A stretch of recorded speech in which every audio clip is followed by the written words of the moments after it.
جتنے معصومین کی زیارات ہیں، پلیز غور سے سن، جتنے معصومین اللہ کے رسول سے لے کے زمانے کے امام تک 14 معصومین کی زیارت، کسی ایک زیارت میں بتاؤ کہ جس میں ہم شفاعت مانگ رہے ہیں، اور مولا حسین کی ایک مخصوص زیارت ہے، زیارت عاشورہ. زیارت عاشورہ کا جو پیک ہے وہ کیا ہے؟ سجدہ ہے. when you go to the سجدہ، پیک ہے زیارت عاشورہ. اس سجدے میں جا کے what you say، اللہم اللہم لک الحمد حمد الشاکرین، وہ پورا بولنے کے بعد کیا بولتے ہیں آپ؟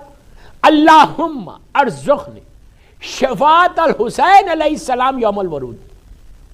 آپ یہ جملے بولتے، یہ پیک ہے زیارت عاشورہ. آغا بہجت کا مشہور ترین واقعہ، آغا بہجت کوئی معمولی پرسنالٹی کا نام نہیں، آغا بہجت اس صدی کا وہ عظیم مرجع تھا کہ جس کے سامنے سے اللہ نے سارے پردوں کو ہٹا دیا تھا، کرٹنز ہٹ گئے تھے. وہ دیوار کے پیچھے کیا ہے بولتے تھے، دیوار کے پیچھے. یہی تو مزہ علی کی محبت کا. ہمارے پاس جو محبت ہے نا، ایک معمولی محبت ہے. جتنے تم باعث ہوتے جاؤ گے تو محبت علی کا مزہ، تم دیوار کے پیچھے کیا ہے بولو گے. اتنا تو آغا بہجت کیسی پرسنالٹی، ایوری بڈی نوز. 10 سال 12 سال ہوئے انتقال ہو گئے، اور اللہ ہم کو بی بی معصومہ کی زیارت نصیب کرے. معصومہ کے روضے میں زری مبارک کے پاس جب آپ جاتے تو وہاں پہ زری کی زیارت کر کے جب باہر نکلتے، وہی گولڈن ٹوم کے اندر سارے ہمارے علماء، بڑے بڑے علماء وہاں پہ دفن ہیں، جس میں آغا بہجت بھی ہے. وہاں پہ ایک اور گریو ہے عبد الکریم الحائری کی. یہ فاؤنڈر آف خم مدرسہ 100 ایئرس پہلے کا، ایکسٹرا آرڈینری پرسنالٹی تھی اس کا. میرے عشرے میں اگر ٹائم ملا تو ان کا واقعہ پڑھوں گا کہ یہ مدرسہ، یہ دینی مدرسہ خم کا یہ فاؤنڈر جو ہے عبد الکریم الحائری، انہوں نے اس کو اسٹارٹ کیسے کیا. برابر. تو آغا بہجت وہاں دفن ہے. آغا بہجت کا واقعہ ہے کہ ان کے جو استاد تھے، ان کے جو ٹیچر تھے، ان کے جو استاد تھے، ان کے انتقال کے 2 یا 3 مہینے کے بعد، بڑا مشہور واقعہ، بس میں خالی بیچ میں آیا تو بول دے رہا، 3 مہینے کے بعد یا 2 مہینے کے بعد خواب میں آئے آغا بہجت کے. آغا بہجت خود اتنی بڑی پرسنالٹی، تو ان کے استاد کتنا پائس انسان ہو گئے. آئے تو انہوں نے پوچھا کہ آغا آپ کو کیا ملا گریو کے اندر، برزخ میں کیا ملا؟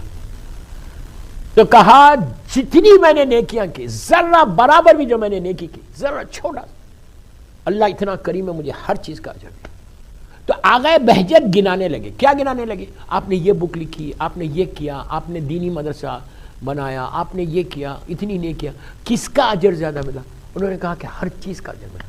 دیکھ آغا بہجت نے کہا، میں نے ان سے پوچھا، پلیز غور سے سنو، کہ آغا یہ بتاؤ کہ گریو میں جانے کے بعد جب برزخ کی لائف تمہاری سٹارٹ ہوئی تو تم کو کیا فیل ہوا کہ کاش میں دنیا میں یہ کام زیادہ کرتا تو مجھے گریو کے اندر بہت فائدہ ہوتا، اس لیے کہ برزخ جو سٹارٹ ہوتی ہے وہ لحد سے سٹارٹ ہوتی ہے، خبر سے سٹارٹ ہوتی ہے. وہ پہلی رات سے تمہاری برزخ شروع ہوگی. تو کون سا ایسا عمل ہے آپ کا کہ جو نیچے جانے کے بعد آپ کو فیل ہوا کہ یار میں یہ زیادہ کرتا تو کتنا یہاں فائدہ ہوتا برزخ؟ تو آغا بہجت کہتے ہیں کہ میرے استاد شیخ علی ان کا نام تھا، مسکرانے لگے، مسکرا کے کہا سارے جو نیکیاں میں نے کی اس کا اجر ملا، ریوارڈ ملا مجھے، لیکن ایک میرا کام ایسا تھا کہ وہاں جا کے مجھے فیل ہوا کہ کاش، آج میں پہلی منزل سے اسی لیے بول دے رہا ہوں، یہ ایک دفعہ کرتا تھا زندگی میں، ڈے بھر میں 24 آورس میں ایک دفعہ کرتا تھا. کاش میں 2 دفعہ کرتا، کاش میں 3 دفعہ کرتا، کاش میں 4 دفعہ کرتا. آغا بہجت جیسی شخصیت چونک کے بولا ہے کہ آپ بتائیے کہ وہ کون سا کام ہے جو نیچے جانے کے بعد آپ کو سب سے زیادہ فائدہ ہوا؟ تو کہا زیارت عاشورہ. جسٹ امیجن، آغا بہجت اور شاک ہی سیڈ کہ زیارت عاشورہ اور برزخ سے کیا مطلب ہے؟ زیارت عاشورہ اور فرسٹ نائٹ ان دا گریو سے کیا مطلب ہے؟ زیارت عاشورہ اور نیکیاں نیچے میں کیا مطلب ہے؟ آپ نے کہا کہ تم زیارت عاشورہ میں کہتے ہو اللہم ارزقنی شفاعت الحسین یوم الورود. وہ یوم الورود جو ہے وہ پہلی رات ہے. اب اس کی تیاری کرو، برزخ کی یہ تیاری ہے. آج کا میرا پہلا میسج، میں نے بھی جب 5 سال پہلے آیا تھا میں نے بولا تھا کوئی ریمائنڈر کرنے سے کوئی حرج نہیں، برزخ کے لیے جو کام آنے والی نہیں کہ سب لوگ زیارت عاشورہ پڑھتے لیکن سلو پڑھتے. اب میں آپ کو طریقہ اس وقت نے بولا تھا، آج بول رہا ہمیشہ یاد رکھو، زیارت عاشورہ گھر کے اندر جب بھی پڑھو، عورت پڑھے بچوں کو لے کے پڑھنا، یہ نہیں کہ بچوں کو اگنور کر کے تم کھڑے رہ کے سلام علیکہ یا ابا عبداللہ بول رہا، تم کو اجر ملے گا۔ اگر جنریشن کو پروٹیکٹ کرنا ہے تو عاشورہ بچوں کے ساتھ پڑھو۔ چھوٹے بچے ایون انفینٹ ہے، ماں گود میں لے لے، اس کی زیارت جلدی قبول ہوتی، جس کے معصوم بچے اس کی آغوش میں، ماں گود میں لے لے، لے کے زیارت عاشورہ بڑی آواز سے پڑھے۔ پریگننٹ گرلز جس کی پریگننسی ہے وہ لوگ بھی زیارت عاشورہ زور سے پڑھنا، ماں پڑھے گی، بچہ جو پیٹ میں وہ سنے گا۔ فائدہ کیا ہوگا؟ دنیا میں آنے سے پہلے وہ حسین کو سلام کر کے آئے گا۔ آپ سمجھے؟ آپ ایزی لے کے مت سنو، ایزی لے کے مت سنو، میرے پاس 9 مجلسیں، تو کوشش کرو پریگننٹ گرلز ہمیشہ عاشورہ زور سے پڑھو۔ اگر کھڑے رہ کے نہیں پڑھ سکتے بیٹھ کے پڑھو، بٹ لاؤڈلی پڑھو، لاؤڈلی پڑھو۔ اس لیے لاؤڈلی پڑھو اور نارمل سرکمسٹانسز میں بھی آپ عاشورہ زور سے پڑھنا۔ جس گھر میں زیارت عاشورہ ہوتی پھر اس گھر میں کوئی نحوست کی چیز نہیں آتی، تمہارے گھر کی بلائیں مصیبتیں دور ہو جاتی، پریشانیاں دور ہو جاتی۔ عاشورہ ہمارے پاس گولڈ کی مائن ہے۔ ایک اور زیارت ہے، وہ آج میں دینا چاہتا تھا نہیں دے رہا اس لیے کہ میرا ٹائم ہو گیا، کل دوں گا۔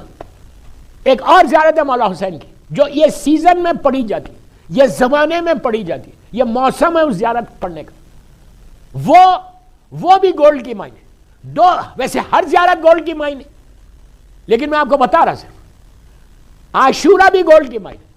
مجھے آج تک، پلیز غور سے سنو، آج تک مجھے کوئی ایسا شخص نہیں ملا کہ جس کو عاشورہ بتایا تھا اور وہ پڑھا اور اس کی دعا قبول نہیں۔ Guarantee, unless if you are doing something wrong، کوئی حرام کر رہے، اللہ معاف کرے، اللہ معاف کرے، اگر مجھ سے کوئی خدا نخواستہ کوئی حرام ہو رہا تو پھر پرابلم آ سکتا، ادروائز پرابلم آنے کا سوال ہی نہیں۔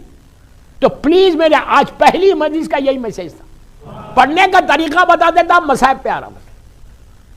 12 منٹ رہ گئے۔ پڑھنے کا طریقہ کیا؟ جسٹ سٹینڈ ہو کے قبلہ رو ہو کے اسٹارٹ مت کرنا۔ یہ زیارت کو تم جتنا گفٹ کرو گے، تحفہ دو گے، اتنا یہ زیارت جلدی قبول ہوگی۔ جب سٹارٹ کرو زیارت کرنے سے پہلے نیت کرو کہ اپنی طرف سے، اپنے ماں باپ کی طرف سے، زندہ ہے یا مر گئے، بھائی بہن پورے مرحومین، میں بہت شارٹ کر رہا ہوں۔ اس کے بعد بولو کہ میں اس کو گفٹ کر رہا، تحفہ دے رہا۔ شہزادی زینب، شہزادی ام کلثوم، یہ 2 بیویوں کو ضرور دینا۔ دیکھ کے دیکھو، اگر اب تک دیتے ہیں تو فائن، نہیں دیتے ہیں تو اب سنو۔ بی بی زینب اور بی بی ام کلثوم کو اس زیارت کا گفٹ ضرور کرنا، اور ان کو بولنا کہ آپ مولا حسین کو بول کے یہ میرا کام کرا دو۔ اس کے بعد 14 معصومین کو گفٹ کرو۔ اہل بیت نبوہ معدن رسالہ، اسیران کربلا کو ضرور کرنا، شہداء کربلا کو۔ آخر میں اپنے امام کی والدہ بی بی نرجس خاتون اور بی بی حکیمہ خاتون، جو سامرے میں اللہ ہم کو زیارت نصیب کرے، اسی ذریعے کے اندر ہے۔ یہ 9th امام کی بیٹی ہے، 10th امام کی ریئل اون سسٹر ہے، 11ویں امام کی پھوئی ہے، اور ہمارے امام کی دادی ہے، گرینڈ مدر۔ بڑی پائس لیڈی، 4 رشتے اس بی بی کو ہیں۔ اور یہ وہ گریف کے اندر وہ جو ذریعہ مبارک ہے سامرے کی، اس میں اگر لیڈیز سیکشن سے آپ آئے تو پہلے بی بی حکیمہ خاتون ملتے، پھر 2 امام اور بی بی نرجس خاتون۔ 11ویں امام کے بازو نرجس خاتون ہے، آپ کی میرے امام کی والدہ، تو یہ 3 ہے۔ بی بی حکیم، یہ ہے آپ ہدیہ کرو بی بی نرجس خاتون کو، بی بی حکیمہ خاتون۔ اس کے بعد دیکھو، اس کے بعد اب سنو، یہ نیت کرو کہ پروردگار یہ جو میں زیارت پڑھ رہا سارے بیماروں کے بیہاف میں، تو تم بیماریوں سے بچو گے۔ جتنے سک پیپل ہے پوری دنیا میں ان کے بیہاف میں، جتنے پریشان حال ہیں ان کے بیہاف میں، جتنے حاجت مند ہیں ان کے بیہاف میں۔ لاسٹ میں ایک ورڈ بول دو کہ اللہ جس کی آج پہلی رات ہے، فرسٹ نائٹ ہے، اس کی طرف اتنی ساری دعائیں تمہارے ساتھ ہیں۔